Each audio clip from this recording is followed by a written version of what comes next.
Assalamualaikum warahmatullahi wabarakatuh. Pada kesempatan ini, berjumpa lagi di mata pelajaran PKK atau Produk Kreatif dan Kewirausahaan. Materi ini merupakan lanjutan dari materi analisis peluang usaha. Oleh karena itu, yang belum menyimak video analisis peluang usaha, silakan simak dulu. Pembahasan selanjutnya yang akan kita pelajari yaitu pemanfaatan peluang secara kreatif dan inovatif. Kreatif merupakan salah satu dari kemampuan manusia yang dapat memberi kepuasan dalam hidup, sehingga manusia dapat mengaktualisasikan dirinya dalam lingkungannya. Orang kreatif adalah orang yang cepat menangkap peluang yang muncul dari suatu kondisi lingkungan di sekitarnya. Orang kreatif akan memandang barang yang oleh kebanyakan orang dianggap tidak berguna menjadi sesuatu yang sangat berguna dan mempunyai nilai jual. Ada beberapa peluang usaha yang bisa dimanfaatkan secara kreatif dan mampu menghasilkan nilai tambah, yaitu yang pertama, memanfaatkan barang bekas, misalnya sedotan dibuat bunga, kardus menjadi bingkai dan tas, dan lain-lain.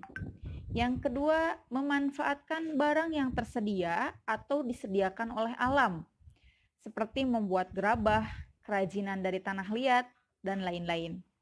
Yang ketiga, memanfaatkan kejadian atau peristiwa yang ada di sekitarnya. Misalkan, berdagang aneka keperluan sekolah menjelang ajaran baru, berjualan aneka minuman di saat kemarau, dan lain-lain. Yang keempat, memanfaatkan segala hal yang dianggap memberikan peluang dan kesempatan yang menguntungkan di kemudian hari dengan mengetahui cara pengolahan dan pemanfaatannya. 7 langkah berpikir kreatif dalam kewirausahaan. Yang pertama, yaitu persiapan atau preparation. Persiapan menyangkut kesiapan untuk berpikir kreatif. Dilakukan dalam bentuk formal, pengalaman, magang, dan pengalaman belajar lainnya. Zimmerer mengemukakan 7 langkah untuk memperbaiki pikiran kita agar dapat berpikir kreatif. Yang pertama, hindari sikap untuk tidak belajar. Dalam setiap situasi, selalu ada peluang untuk dapat dipelajari. Yang kedua, belajar banyak. Jangan hanya mempelajari keahlian yang kita miliki, karena bidang lain tidak menutup kemungkinan untuk bisa dijadikan sebagai peluang inovasi. Yang ketiga, diskusikan ide-ide kita dengan orang lain. Keempat, himpun artikel-artikel yang penting. Lalu yang kelima, temui profesional atau asosiasi dagang dan pelajari cara mereka memecahkan persoalan. Yang keenam, gunakan waktu untuk belajar sesuatu dari orang lain. Yang ketujuh, kembangkan keterampilan menyimak gagasan orang lain. Selanjutnya, langkah berpikir kreatif setelah persiapan yaitu penyelidikan atau investigation. Dalam penyelidikan, diperlukan individu yang dapat mengembangkan pemahaman mendalam tentang masalah atau keputusan. Untuk menciptakan konsep dan ide-ide baru tentang suatu bidang, seseorang pertama-tama harus mempelajari masalah dan memahami komponen-komponen dasarnya. Langkah yang selanjutnya yaitu transformasi atau transformation. Tahap transformasi menyangkut persamaan dan perbedaan pandangan di antara informasi yang terkumpul. Transformasi merupakan mengidentifikasi persamaan dan perbedaan yang ada tentang informasi yang terkumpul. Dalam tahap ini diperlukan 2 tipe berpikir, yaitu berpikir konvergen dan divergen. Berpikir konvergen merupakan kemampuan untuk melihat persamaan dan hubungan di antara beragam data dan kejadian.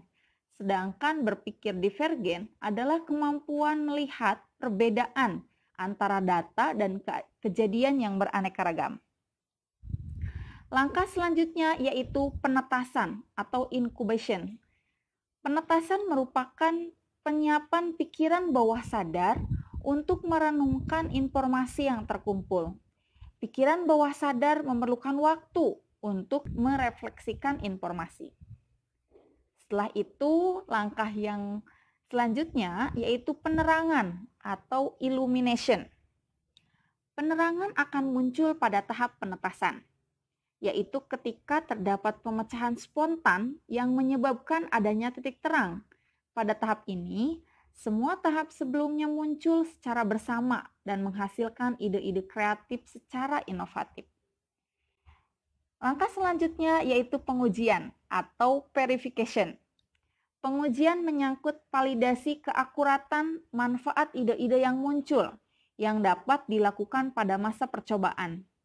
Proses simulasi, tes pemasaran, pembangunan proyek percobaan, pembangunan prototip, dan aktivitas lain yang dirancang untuk membuktikan ide-ide baru yang akan diimplementasikan. Langkah selanjutnya yang terakhir yaitu implementasi atau implementation. Implementasi adalah transformasi ide ke dalam praktek bisnis. Jim Rohn mengemukakan beberapa kaidah atau kebiasaan kewirausahaan, yaitu 1. Ciptakan, temukan, dan aktifkan. Wirausaha selalu memimpikan ide-ide baru dan bertanya apa mungkin atau mengapa tidak, dan menggunakan inovasinya dalam kegiatan praktis. Lalu yang kedua, selalu mencari peluang baru. Wirausaha harus selalu usaha mencari peluang atau menemukan cara baru untuk menciptakan peluang. Yang ketiga, berpikir sederhana. Wirausaha selalu mengharapkan umpan balik dengan mungkin dan berusaha dengan cara yang tidak rumit. Yang keempat, try it, fix it, and do it. Selalu mencoba, memperbaiki, dan melakukannya. Wirausaha berorientasi pada tindakan. Bila ada ide, wirausaha akan segera mengerjakannya. Yang kelima, selalu mengejar yang terbaik, terunggul, dan ingin cepat mencapai sasaran. Wirausaha tidak pernah segan, mereka selalu bermimpi besar, meskipun tidak selalu benar. Mimpi besar adalah sumber penting untuk inovasi dan visi. Yang keenam, jangan malu untuk memulai dari hal-hal yang kecil. Banyak perusahaan besar yang berhasil karena dimulai dari usaha kecil. Yang ketujuh, jangan takut gagal. Belajarlah dari kegagalan. Wirausaha harus tahu bahwa inovasi terbesar berasal dari kegagalan. Yang kedelapan, never give up, yaitu tidak pernah menyerah atau berhenti karena wirausaha bukan orang yang mudah menyerah. Yang kesembilan, go for it, yaitu berusaha untuk terus mengejar apa yang diinginkan. Orang yang pantang menyerah selalu mengejar apa yang belum dicapainya. Dalam menghadapi persaingan yang semakin kompleks dan ekonomi global, menurut Jim Rohn, kreativitas tidak hanya penting untuk menciptakan keunggulan kompetitif, akan tetapi juga sangat penting bagi kelangsungan perusahaan. Survive artinya dalam menghadapi tantangan global diperlukan sumber daya manusia kreatif dan inovatif atau berjiwa kewirausahaan. Wirausahalah yang bisa menciptakan nilai tambah dan keunggulan. Nilai tambah tersebut diciptakan melalui kreativitas dan inovasi. Inovasi adalah suatu proses pengubahan peluang menjadi gagasan atau ide yang dapat dijual dan diterima oleh masyarakat. Inovasi bukan selalu berupa ide yang rumit, tetapi kadang-kadang inovasi berasal dari ide yang sepele dan sejenis saja. Asal merupakan yang baru dan harus lebih baik dari yang sudah ada. Sebab, dalam dunia bisnis pada zaman sekarang, tanpa adanya inovasi, baik mengenai produk-produknya maupun pelayanannya, akan mengakibatkan kegagalan. Inovasi merupakan proses pengubahan peluang menjadi gagasan atau ide yang dapat dijual. Menurut Kuratko, ada 4 jenis inovasi, yaitu 1. Invensi atau penemuan.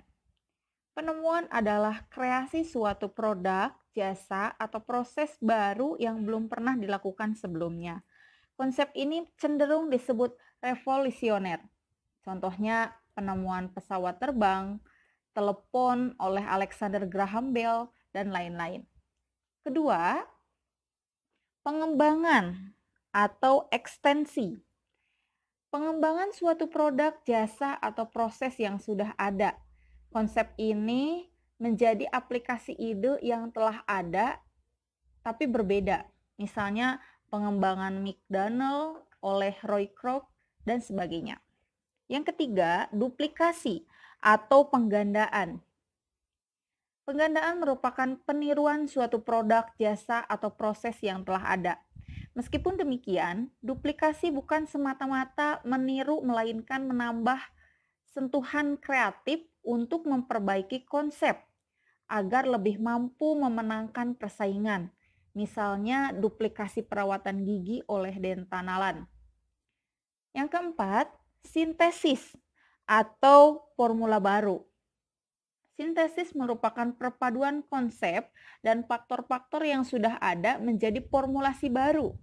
Proses ini meliputi pengambilan sejumlah ide atau produk yang sudah ada ditemukan dan dibentuk sehingga menjadi produk yang dapat diaplikasikan dengan cara yang baru. Misalnya sintesis pada arloji oleh Casio. Silakan simak contoh studi kasus kelayakan usaha. Usaha soto ayam.